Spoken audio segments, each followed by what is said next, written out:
you don't feel desirable because you're not being yourself. And I know that sounds a bit counterintuitive, especially for anybody who struggles with self-worth and feeling desirable. You would think that you wouldn't want to be yourself, right? And I think that's the point. That's what we're going to talk about in today's podcast episode.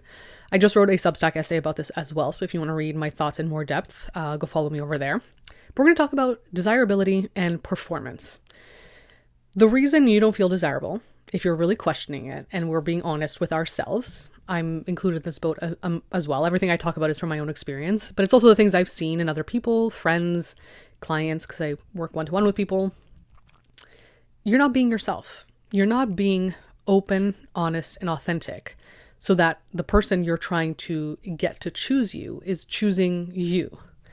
You're putting on a performance. You're putting on a show. And so when you do that, you're putting your best foot forward. It's not really you. It might be a part of you, right? There might be parts of you that are this kind of heightened, idealized version of yourself. Sure, those parts exist in all of us, the good and the bad. But it's not holistically who you are. It's only a fraction of who you are.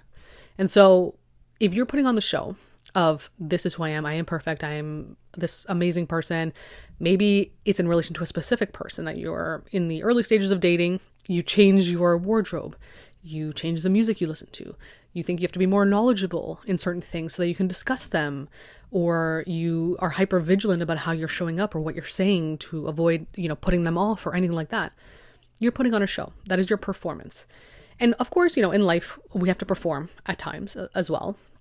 Nothing wrong with that inherently. But what I'm talking about is here in relation to desirability. You struggle to feel desirable because you're not really being seen. You're trying to be chosen for someone that you're not. A version of you that doesn't quite exist fully. And so, of course, you're feeling unworthy because you're telling yourself by doing that, by putting on this show, this performance, that you don't deserve to be seen for all the parts of you, right? You've relegated these specific parts of you, these things that you think are bad and gross and awful and ugly and all those things, to the dark depths of your psyche. You've banished them and you're only showing these good elements, or maybe even not even all elements that are yours. Maybe some of them are not yours, but you're trying to adopt them and make them part of who you are. And you're putting on this show and you're wanting this person to choose you.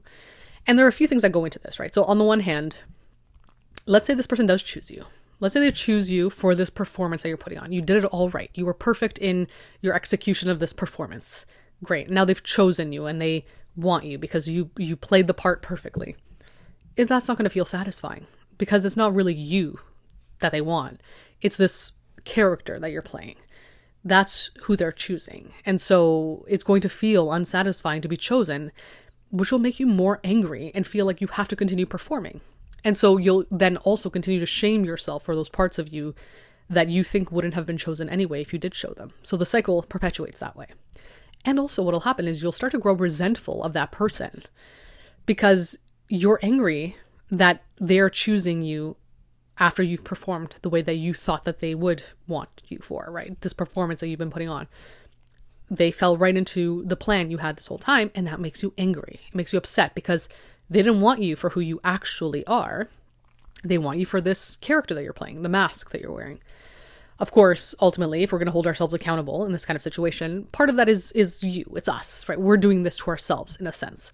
We're preventing ourselves from being fully open and authentic with who we are and not getting chosen for that authenticity because we're not even showing it.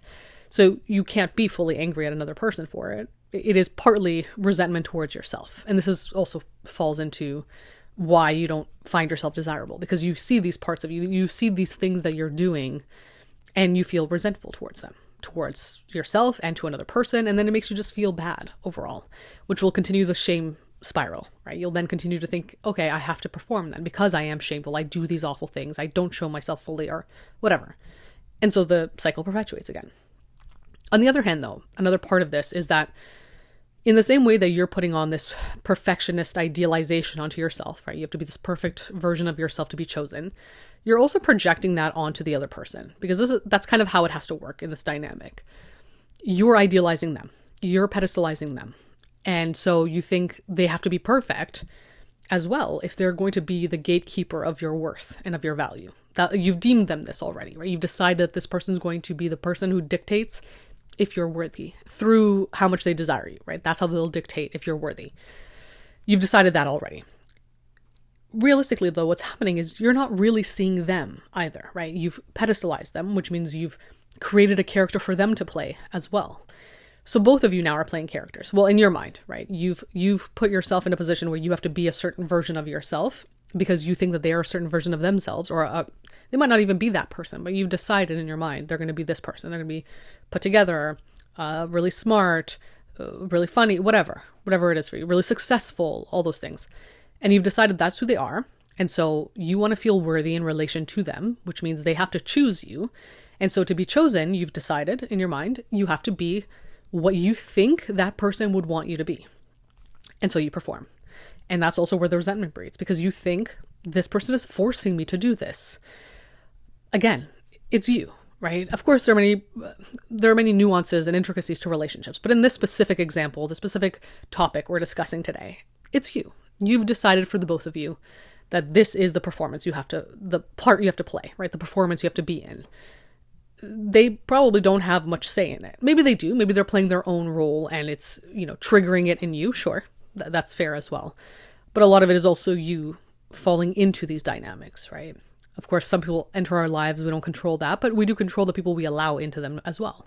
And the people we get into these relationships with, whatever those relationships might look like. So it's important to hold yourself accountable, to recognize that part of your feelings of unworthiness and undesirability are because you're telling yourself, we have to perform. Me and this person, we are in a performance. We are in a show on the stage. And of course, ultimately, that leads to deep disconnection from one another because you're not seeing you, right? You're suppressing all these parts of you that you think aren't good enough. They're not seeing you because you're not showing them these parts of you. And you're not seeing them because you've decided that they are this perfect person, this idealized version or image of them that is going to be the reason you are good enough, right? Them choosing you is the reason you're good enough. And you've decided that that's who they are. So they have to also be perfect because you want to be chosen by someone who's also perfect because that would make you perfect. So there's no connection here. It's all disconnection. It's all games. It's all ego games, ultimately. It's all feelings of having to be a certain role or play a certain role just to be chosen. So of course, you feel undesirable. You're not being authentic. You're not being yourself.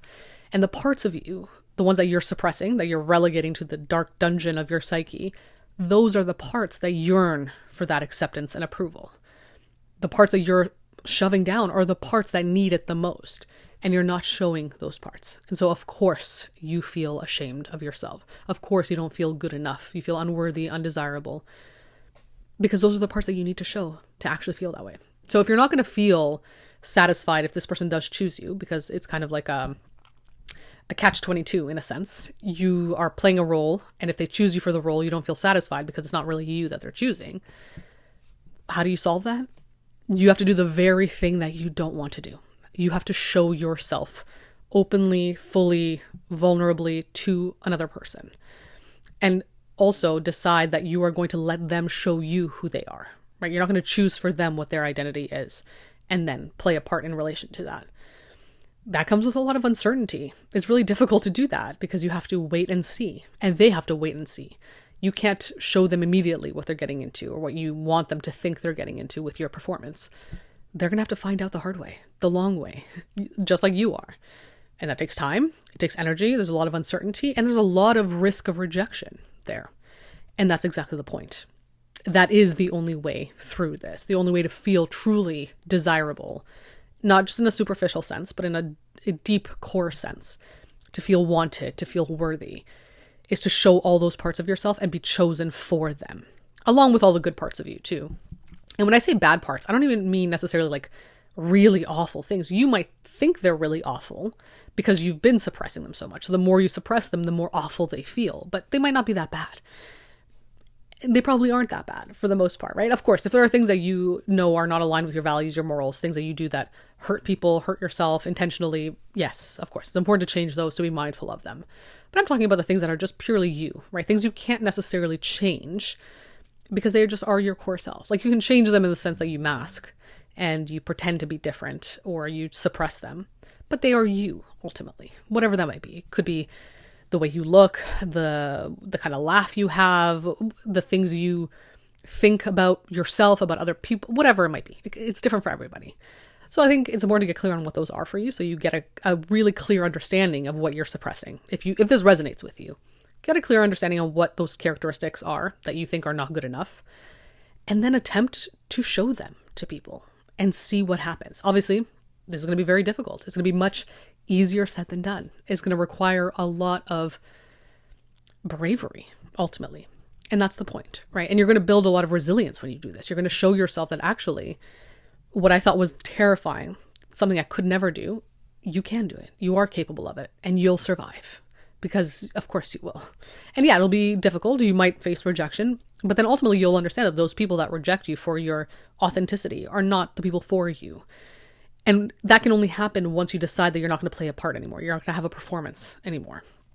But you can't have it both ways, right? You can't be performing and be truly feel desirable. One's going to give out to the other. So you have to decide what you want most and what you think is more worthwhile. Because of course, we have one life to live. Wasting it on performance is not going to truly feel good in the long run, at least not in my opinion. So it's important to really weigh out the cost and the benefit of the performance you're putting on and decide what it would actually mean for you to feel desirable to another person.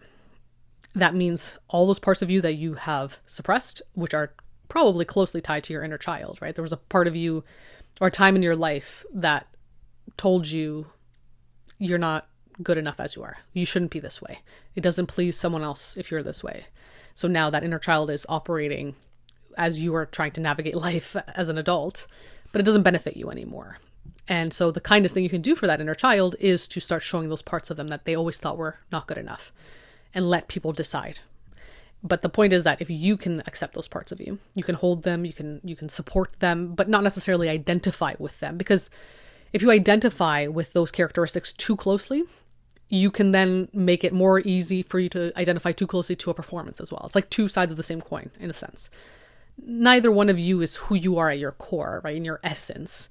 They are parts of you. You can hold them, you can look at them, you can examine them, you can accept that they're there. You don't have to shame them. They can just exist, and you can allow them to exist and allow yourself to be seen for it and not deem yourself good enough or not good enough because they're there. It's irrelevant almost, right? The point is connection. The point is to show yourself that you are worthy of existing as you are without necessarily moralizing those parts of you. You just are. Things just are. And when you can just show up as you are, you will connect with people who also are showing up that way and who value you for however you are. So I hope this was helpful. I hope it gave you some perspective on the idea of desirability and performance. Maybe you can relate to this idea of performance and performing to be chosen. If you want to talk about these things in more depth with me, feel free to book a one-to-one call over on my website. Like I said, I wrote a Substack essay about this, so if you want to read that, follow me over on there, and follow me on Instagram and TikTok for my short-form content. Other than that, thank you for being here, and I'll be back again soon with another episode.